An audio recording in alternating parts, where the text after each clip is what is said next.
नमस्कार। मैं आपकी दोस्त वंदना। आपका वाणी चैनल पर स्वागत है।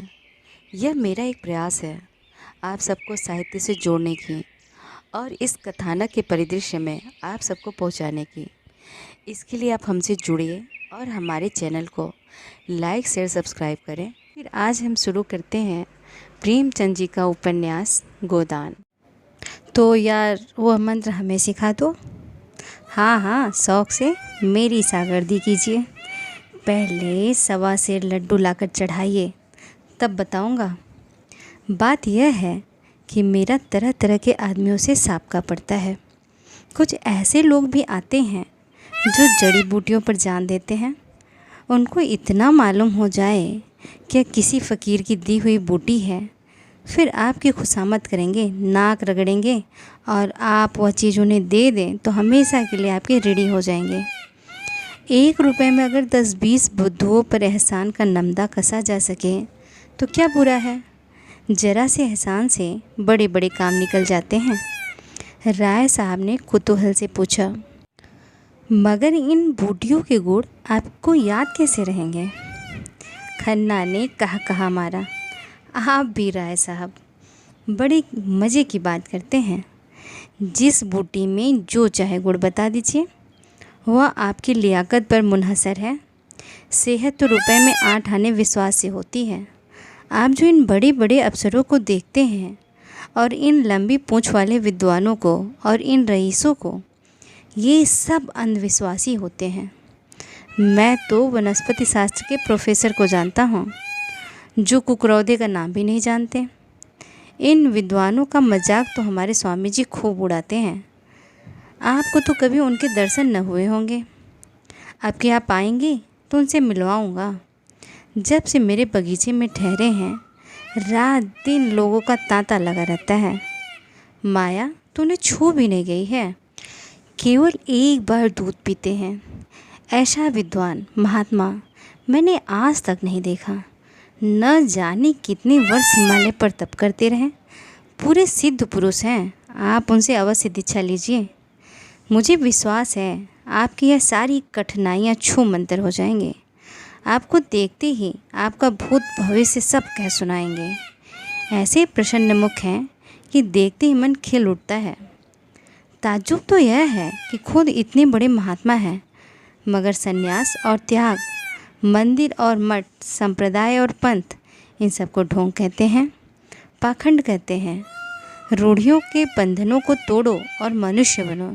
देवता बनने का ख्याल छोड़ो। देवता बनकर तुम मनुष्य न रहोगे। राय साहब के मन में शंका हुई। महात्माओं में भी उन्हें भी वह विश्वास था जो प्रभुता वालों में आम तौर पर होता है। दुखी प्राणी को आत्मचिंतन में जो शांति मिलती है, उसके लिए वह भी लालायित रहते थे। जब आर्थिक कठिनाइयों से निराश हो जाते, मन में आता संसार में मुंह मोड़कर एकांत में जा बैठे और मोक्ष की चिंता करें। संसार के बंधनों को वह भी साधारण मनुष्यों की भांति आत्मोन्नति के मार्ग की बाधाएं समझते थे और इनसे दूर हो जाना ही उनके जीवन का भी आदर्श था। लेकिन संन्यास और त्याग के बिना बंधनों को तोड़ने का और उपाय है। लेकिन जब वो संन्यास को ढोंग कहते हैं तो खुद क्यों संन्यास लिया है। उन्होंने संन्यास कब लिया है साहब। वह तो कहते हैं आदमी को अंत तक काम करते रहना चाहिए। विचार स्वातंत्र्य उनके उपदेशों का तत्व है। मेरे को समझ में नहीं आ रहा है, विचार स्वातंत्र्य का आशय क्या है। समझ में तो मेरे भी कुछ नहीं आता। अब कि आइए तो उनसे बातें हो। वो प्रेम को जीवन का सत्य कहते हैं और उसकी ऐसी सुंदर व्याख्या करते हैं कि मन मुग्ध हो जाता है। मिस मालती को उनसे मिला या नहीं, आप भी दिल लगी करते हैं। मालती को भला इनसे क्या मिलाता। वाक्य पूरा न हुआ था कि सामने झाड़ी में सरसराहट की आवाज़ सुनकर चौंक पड़े और प्राण रक्षा की प्रेरणा से राय साहब के पीछे आ गए। झाड़ी में से एक तेंदुआ निकला और मंद गति से सामने की ओर चला। राय साहब ने बंदूक उठाई और निशाना बांधना चाहते थे कि खन्ना ने कहा, यह क्या करते हैं आप? खामखा उसे छेड़ रहे हैं, कहीं लौट पड़े तो? लौट क्या पड़ेगा, वहीं ढेर हो जाएगा। तो मुझे उस टीले पर चढ़ जाने दीजिए, मैं शिकार का ऐसा शौकीन नहीं हूँ। तब क्या शिकार खेलने चले थे? सामत और क्या। राय साहब ने बंदूक नीचे कर ली। बड़ा अच्छा शिकार निकल गया, ऐसे अवसर कम मिलते हैं। मैं तो अब यहाँ नहीं ठहर सकता, खतरनाक जगह है। एक आध शिकार तो मार लेने दीजिए, खाली हाथ लौटते शर्म आती है। आप मुझे कृपा करके कार के पास पहुंचा दीजिए, फिर चाहे तेंदुए का शिकार कीजिए या चीते का। आप बड़े डरपोक हैं मिस्टर खन्ना, सच। व्यर्थ में अपनी जान खतरे में डालना बहादुरी नहीं है। अच्छा, तो आप खुशी से लौट सकते हैं। अकेला? रास्ता बिल्कुल साफ है। जी नहीं, आपको मेरे साथ चलना पड़ेगा। राय साहब ने बहुत समझाया, मगर खन्ना ने एक न मानी। मारे भय के उनका चेहरा पीला पड़ गया था। उस वक्त अगर झाड़ी में से गिलहरी भी निकल आती तो वह चीख मारकर गिर पड़ते। बोटी बोटी कांप रही थी, पसीने से तर हो गए थे। राय साहब को लाचार होकर उनके साथ लौटना पड़ा। जब दोनों आदमी बड़ी दूर निकल आए तो खन्ना के होश ठिकाने आए। बोले, खतरे से नहीं डरता, लेकिन खतरे के मुंह में उंगली डालना हिमाकत है। अजी जाओ भी, जरा सा तेंदुआ देख लिया तो जान निकल गई।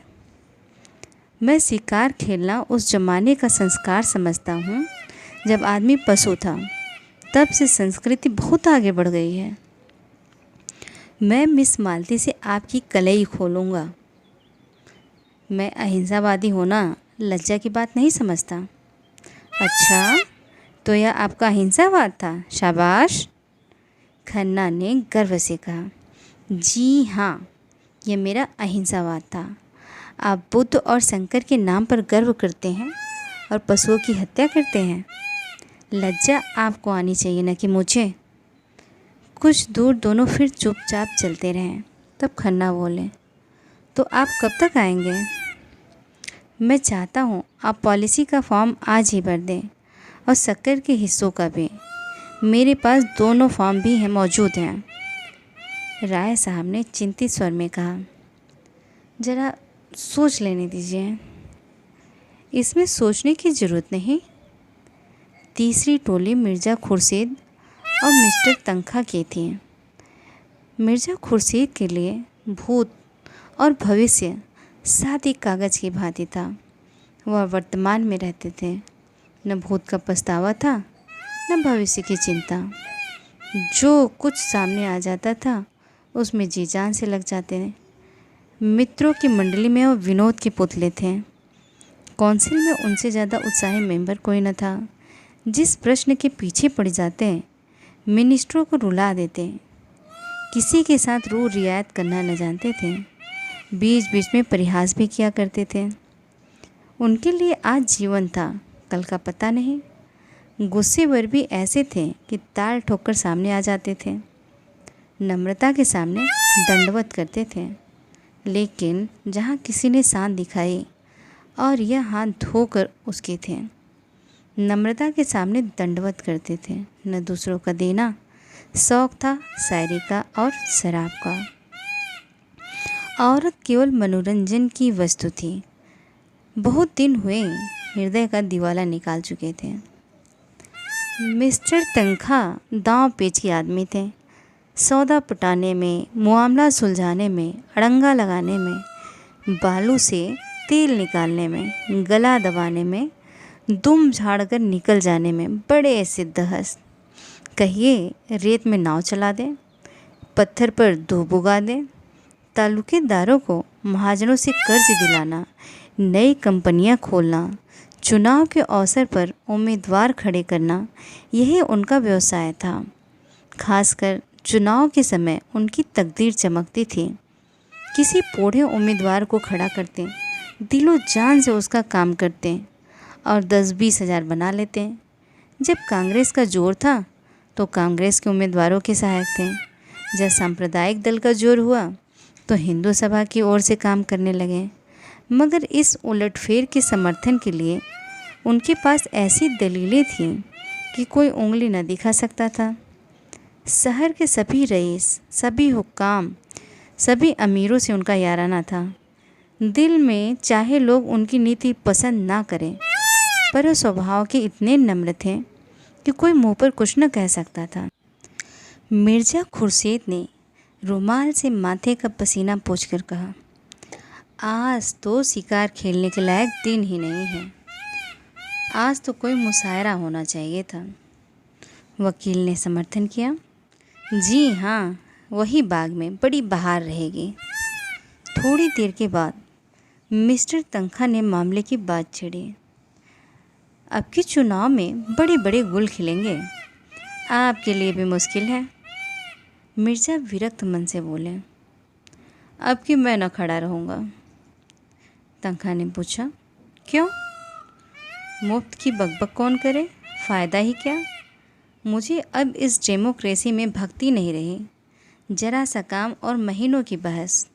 हाँ, जनता की आंखों में धूल झोंकने के लिए अच्छा स्वांग है। इससे तो कहीं अच्छा है कि एक गवर्नर रहे, चाहे वह हिंदुस्तानी हो या अंग्रेज। इससे बहस नहीं। एक इंजन जिस गाड़ी को बड़े मज़े से हज़ारों मील खींच ले जा सकता है, उसे 10,000 आदमी मिलकर भी उतनी तेज़ी से नहीं खींच सकते। मैं तो यह सारा तमाशा देखकर कौंसिल से बेजार हो गया हूँ। मेरा बस चले तो कौंसिल में आग लगा दूँ, जिसे हम डेमोक्रेसी कहते हैं। वह व्यवहार में बड़े बड़े व्यापारियों और जमींदारों का राज्य है और कुछ नहीं। चुनाव में वही बाजी ले जाता है जिसके पास रुपए हैं। रुपए के जोर से उसके लिए सभी सुविधाएं तैयार हो जाती हैं। बड़े बड़े पंडित, बड़े बड़े मौलवी, बड़े बड़े लिखने और बोलने वाले, जो अपनी ज़बान और कलम से पब्लिक को जिस तरफ चाहे फेर दें। सभी सोने के देवता के पैरों पर माथा रगड़ते हैं। मैंने तो इरादा कर लिया है, अब इलेक्शन के पास ना जाऊंगा। मेरा प्रोपेगेंडा अब डेमोक्रेसी के खिलाफ रहेगा।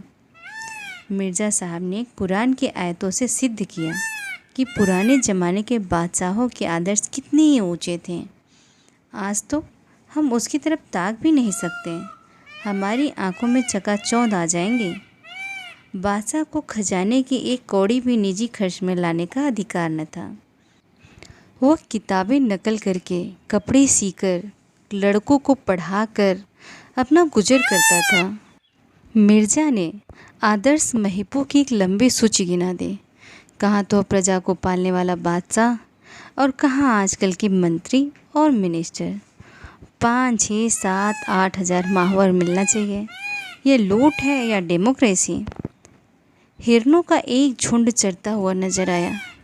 मिर्ज़ा के मुख पर शिकार का जोश चमक उठा। बंदूक संभाली और निशाना मारा। एक काला सा हिरन गिर पड़ा। वह मारा।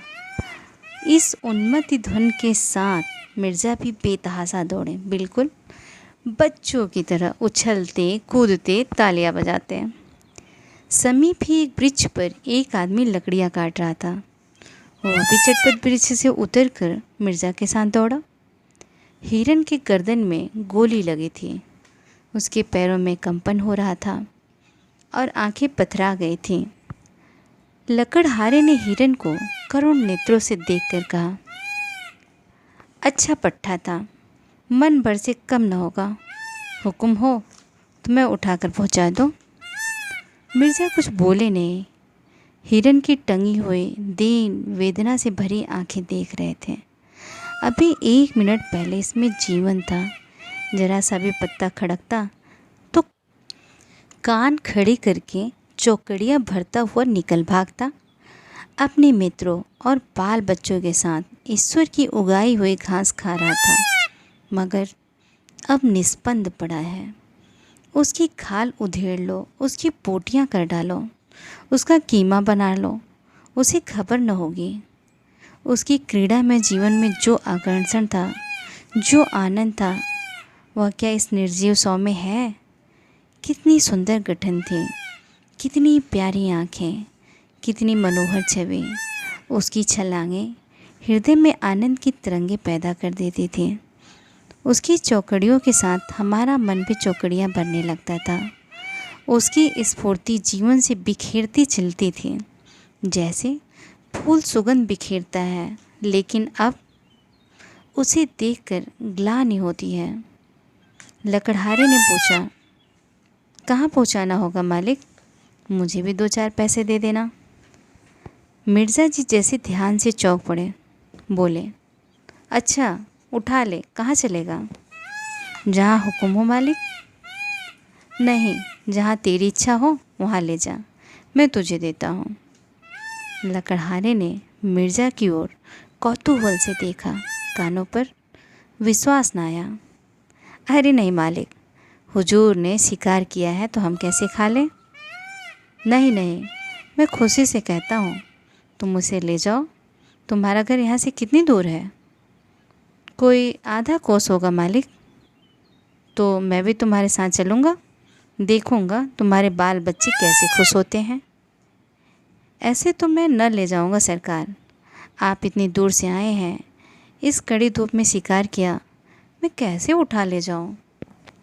उठा उठा, देर न कर, मुझे मालूम है तू भला आदमी है।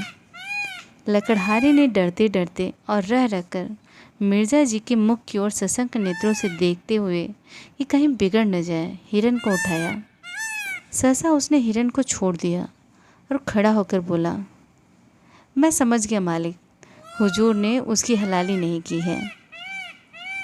मिर्ज़ा ने हंसकर कहा, बस बस, तूने खूब समझा, अब उठा ले और चल।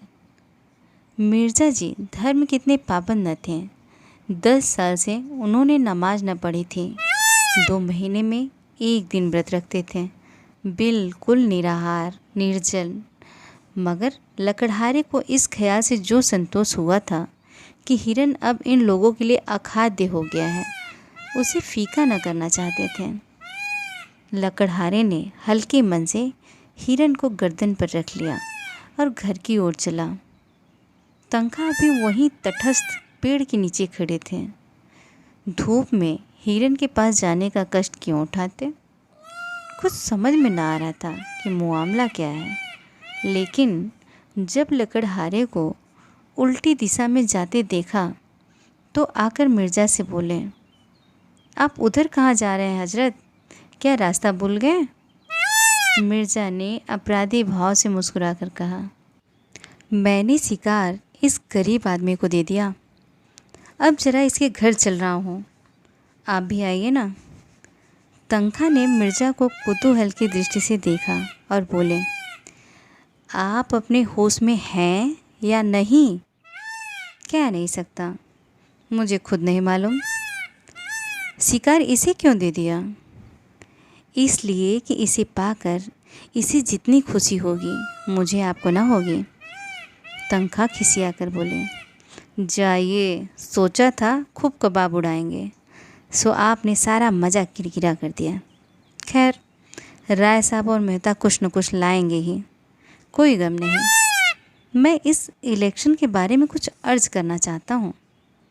आप नहीं खड़ा होना चाहते, न सही, आपकी जैसी मर्जी, लेकिन आपको इसमें क्या तामुल है कि जो लोग खड़े हो रहे हैं उनसे इसकी अच्छी कीमत वसूल की जाए?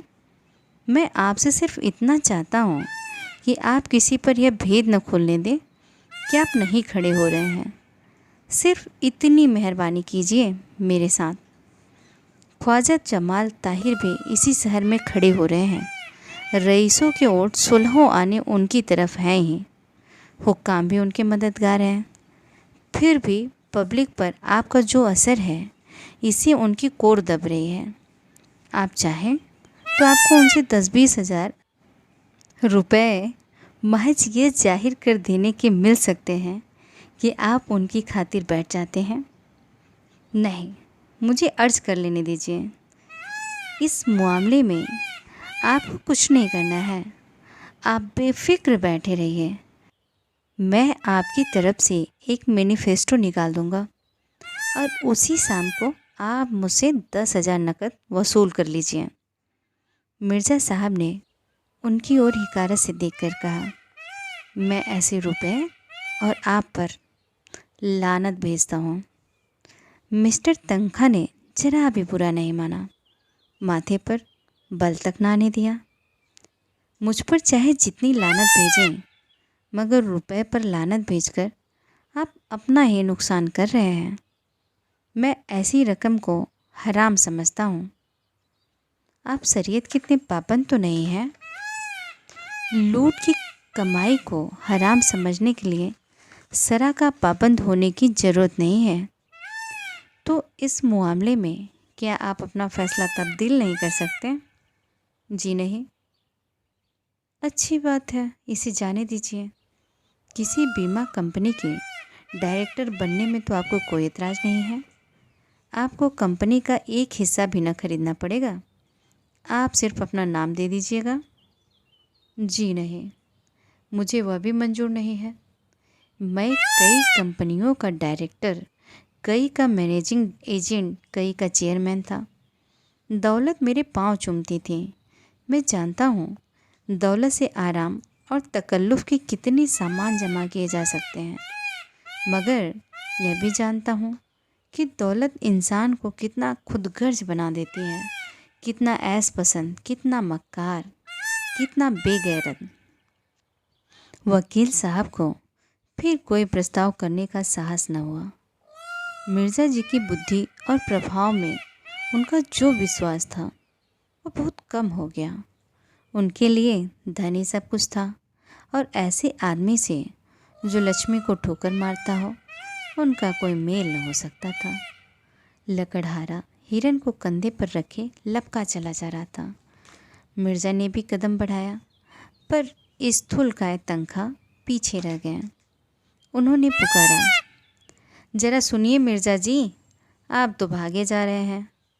मिर्ज़ा जी ने बिना रुके हुए जवाब दिया, वो गरीब बोझ ले इतनी तेज़ी से चला जा रहा है, हम क्या अपना बदन लेकर भी उसके बराबर नहीं चल सकते?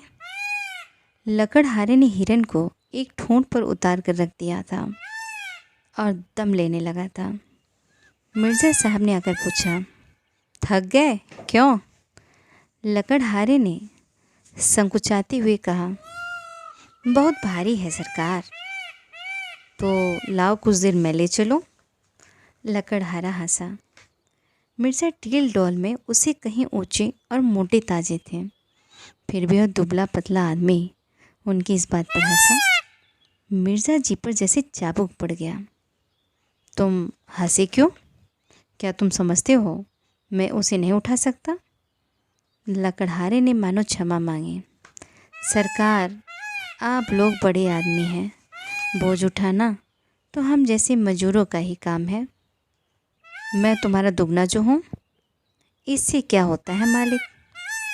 मिर्ज़ा जी का पुरुषत्व अपना और अपमान न सह सका। उन्होंने बढ़कर हिरन को गर्दन पर उठा लिया और चले, मगर मुश्किल से 50 कदम चले होंगे कि गर्दन फटने लगी, पाँव थरथराने लगे और आँखों में तितलियाँ उड़ने लगीं। कलेजा मजबूत किया और 20 कदम और चले। कमबख्त कहाँ रह गया, जैसे इस लाश में शीशा भर दिया हो।